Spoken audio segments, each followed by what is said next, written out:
حدیث کا حوالہ دے رہے ہیں کتاب الفتن کا، جس میں لکھا ہوا ہے کہ امام المہدی مدینہ میں پیدا ہوں گے۔ میں ان سب کو ایک ہی گزارش کروں گا کہ وہ حدیث منقطع ہے۔ حضرت علی رضی اللہ تعالیٰ عنہ سے پہلے راوی کا نام نہیں لکھا ہوا، اور آپ لوگ بخوبی اس چیز کو جانتے ہیں کہ جب منقطع حدیث سامنے آتی ہے تو علماء کرام اس کو رد کر دیتے ہیں۔ اسے ہوگا میں پہلے آپ کو اسٹیپ وائز بتاتا چلوں گا کہ آیا یہ 3-4 اسٹیپس ہیں شروع میں امام المہدی کو پہچاننے کے، کیونکہ آپ سارے حضرات کا جو یہ غلط کنسیپٹ ہے کہ امام المہدی کا مکہ مدینہ میں ہی ظہور ہوگا، حالانکہ وہاں پہ بیعت خلافت کا ذکر آتا ہے۔ ظہور آپ لوگ وہاں پر کر دیتے ہیں، یہ بہت بڑی گستاخی آپ لوگ کر دیتے ہیں، یہ خلاف حدیث بات کرتا ہے۔ اب یہی لوگ ہیں 4088 میں نماز اور مشرق سے لوگ ظاہر ہوں گے تو مہدی کی حکومت کے لیے زمین ہموار کریں گے، جو مہدی کی حکومت کے لیے زمین ہموار مشرق میں کریں گے، مہدی کی حکومت والے مشرق میں قائم کر دی جائے گی، اور یہ دیگر علماء کرام کے اس میں بیانات موجود ہے۔ اگر آپ کو چاہیے ہوگا تو انشاءاللہ میں آپ کو بتا دوں گا ایک ویڈیو۔ بھائی اب یہ سمجھ لیجیے گا، اگر یہ نشانیاں دیکھ کر آپ نہیں پہچان سکتے تو پھر آپ بتائیں کہ وہاں پر کیسے پہچانا جائے گا مدینہ میں؟ کیونکہ آپ لوگ ایک اور مثال دیتے ہیں بیچ میں کہ غیب سے آواز آئے گی جب خانہ کعبہ کے ساتھ امام المہدی جو ہے وہ پردے کے ساتھ کیوں خانہ کعبہ کی چادر کو پکڑ کے کھڑے ہوئے ہوں گے تو غیب سے آواز آئے گی۔ تو میرے بھائی پھر آپ مجھے ایک بات بتائیں، آپ لوگ حدیث کے خلاف بات کرتے ہیں، آپ لوگ کہتے ہیں جب غیب سے آواز آئے گی اس وقت لوگ پہچان جائیں گے امام مہدی ہے، تو پھر مجھے بتائیں 4286 ابو داؤد میں لکھا ہے کچھ لوگوں نے مہدی کو بیعت سے پہلے زبردستی نکالا ہے، فیخرجونہ جہاں پہ مہدی چھپے ہوئے ہیں، تو بیعت سے پہلے یہ کون لوگ ہیں جو مہدی کو پہچان کر نکال رہے ہیں؟ اور مدینہ میں لوگوں نے کیسے پہچانا جب مہدی وہاں سے بھاگ گئے؟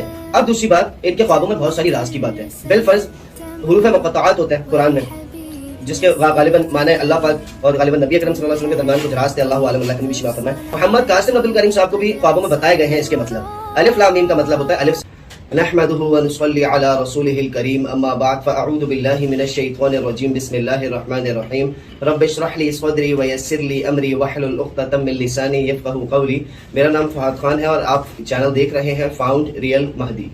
آج میں 4-5 علماء کرام کو ایک ساتھ ایک ہی ویڈیو میں ٹیگ کر رہا ہوں۔ اس کی وجہ یہ ہے کہ تقریباً سارے علماء کرام جنہوں نے محمد قاسم عبد الکریم صاحب کے خلاف ویڈیوز بنائی ہیں اور ہمارے خلاف بھی اب بنانا شروع ہو گئے ہیں، دلائل کی روشنی میں وہ یہ سمجھتے ہیں کہ ہماری دلیلوں میں وہ مضبوطی نہیں ہے، تو لہٰذا آج میں ان سب کو مخاطب کر کے ایک ہی بات کروں گا۔ اس کی وجہ یہ ہے، یہ ویڈیو بہت زیادہ امپورٹنٹ ہونے والی ہے، اس کی وجہ یہ ہے کہ تقریباً سارے علماء کرام ایک ہی حدیث کا حوالہ دے رہے ہیں جو کہ منقطع حدیث ہے، تو میں پہلے اس کی نشاندہی کرتا چلوں، اس کے بعد جو ہے آپ کو انشاءاللہ العزیز اللہ کی رحمت سے، اللہ کی توفیق سے، اللہ کے فضل و کرم سے، اللہ کے اذن سے آپ کو یہ بتاؤں گا کہ اصل امام المہدی کو پہچاننے کا طریقہ کیا ہے۔ سب سے پہلے تو تقریباً تمام علماء کرام ایک ہی حدیث کا حوالہ دے رہے ہیں کتاب الفتن کا، جس میں لکھا ہوا ہے کہ امام المہدی مدینہ میں پیدا ہوں گے۔ میں ان سب کو ایک ہی گزارش کروں گا کہ وہ حدیث منقطع ہے۔ حضرت علی رضی اللہ تعالیٰ عنہ سے پہلے راوی کا نام نہیں لکھا ہوا، اور آپ لوگ بخوبی اس چیز کو جانتے ہیں کہ جب منقطع حدیث سامنے آتی ہے تو علماء کرام اس کو رد کر دیتے ہیں۔ لہٰذا اس کے برعکس اگر ہم سیاستہ کی کتابوں کو دیکھیں اور جو دیگر احادیث کی کتب ہیں ان میں سے اگر ہم تھوڑی غور کریں ان کتابوں میں، ان میں لکھا ہوا ہے کہ امام المہدی کا تعلق مشرق سے ہوگا۔ میں پہلے آپ کو اسٹیپ وائز بتاتا چلوں گا کہ آیا یہ 3-4 اسٹیپس ہیں شروع میں امام المہدی کو پہچاننے کے، کیونکہ آپ سارے حضرات کا جو یہ غلط کنسیپٹ ہے کہ امام المہدی کا مکہ مدینہ میں ہی ظہور ہوگا، حالانکہ وہاں پہ بیعت خلافت کا ذکر آتا ہے۔ ظہور آپ لوگ وہاں پر کر دیتے ہیں، یہ بہت بڑی گستاخی آپ لوگ کر دیتے ہیں، یہ خلاف حدیث بات کرتا ہے۔ آج اللہ کی رحمت سے انشاءاللہ کوشش کروں گا دلائل کی روشنی میں آپ سے بات کی جائے۔ سب سے پہلی بات یہ سمجھ لیجئے گا امام المہدی کا تعلق کہاں سے ہوگا۔ اگر ہم احادیث مبارکہ دیکھیں تو مشرق سے امام المہدی کا تعلق ہمیں نظر آتا ہے۔ مثال کے طور پر 4084 ابن ماجہ میں لکھا ہوا ہے ثم تطلع رؤيات السود من قبل المشرق، اور آگے جا کے ہے فاذا رايتموه فبايعوه ولو حبوا على الثلج فانه خلیفۃ اللہ المہدی۔ مفہوم بتا رہا ہوں کہ جب تم مشرق سے سیاہ نشانات طلوع ہوتے دیکھ لو تو جا کر اس سے بیعت کرنا، اگرچہ برف پر گھسٹ کر بھی جانا پڑے، وہ اللہ کا خلیفہ مہدی ہوگا۔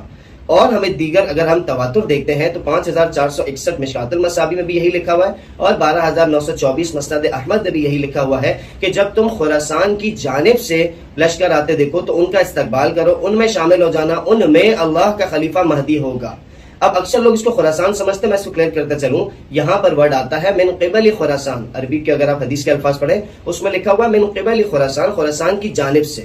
پہلی بات یہ ہو گئی۔ اب یہ بات ہو گئی مبہم، چھپی ہوئی، کیونکہ اگر آپ خراسان کی جانب سے، اگر آپ حجاز میں کھڑے ہو کے خراسان کی جانب دیکھتے ہیں تو 3-4 ممالک آتے ہیں، لیکن ایگزیکٹ اسٹریٹ میں دیکھیں تو پاکستان بھی آتا ہے۔ پہلی بات یہاں پر ہو گئی، اور یہ بات ہو گئی مبہم۔ اب یہاں پر ہم کہتے ہیں استخارہ کریں اور اللہ سبحانہ و تعالیٰ سے مانگ لیں کہ وہ ملک کون سا ہے، اور اب اللہ پاک نے جب حقیقت ظاہر کر دی تو وہ ملک پاکستان نظر آتا ہے۔ پہلی بات یہ سمجھ لیجئے گا۔ اب دوسری بات یہ سمجھ لیجئے گا، ایسی کیا وجہ بن گئی کہ امام المہدی کا تعلق مشرق سے ہو گیا؟ اس کی بھی دلیل ہمیں حدیث سے ملتی ہے۔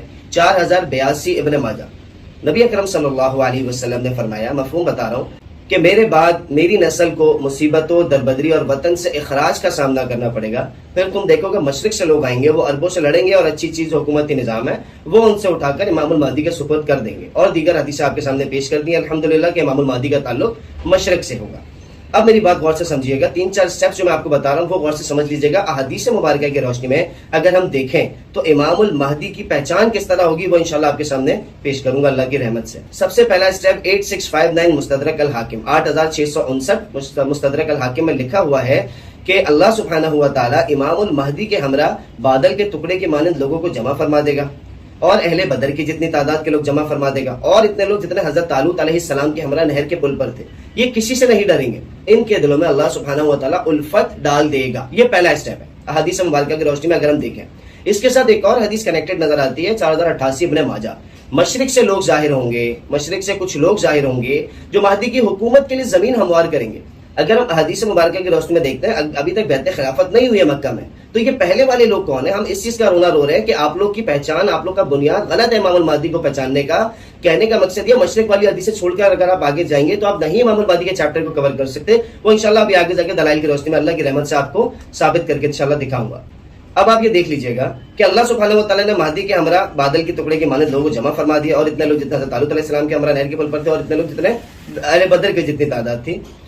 اب یہی لوگ ہیں 4088 ابن ماجہ، اور مشرق سے لوگ ظاہر ہوں گے جو مہدی کی حکومت کے لیے زمین ہموار کریں گے، جو مہدی کی حکومت کے لیے زمین ہموار مشرق میں کریں گے۔ مہدی کی حکومت پہلے مشرق میں قائم کر دی جائے گی، اور یہ دیگر علماء کرام کے اس میں بیانات موجود ہے، اگر آپ کو چاہیے ہوگا تو انشاءاللہ میں آپ کو بتا دوں گا۔ ایک ویڈیو بھی موجود ہے ڈاکٹر اسرار رحمہ اللہ کی، انہوں نے بھی یہ فرمایا تھا کہ مشرقی کسی حصے میں خلافت کا نظام قائم ہو چکا ہوگا پہلے سے۔ اس کی وجہ کیا ہے خلافت کا نظام قائم ہونے کی، وہ اب میں آپ کو انشاءاللہ بتاؤں گا۔ پہلے اس بات پہ آ جاتے ہیں کہ یہ لوگ جمع کیسے ہو گئے، اور کون لوگ ہیں جو جمع ہوگا مہدی کے گرد، اللہ پاک نے کن لوگوں کو جمع کر دیا اور کیسے کر دیا۔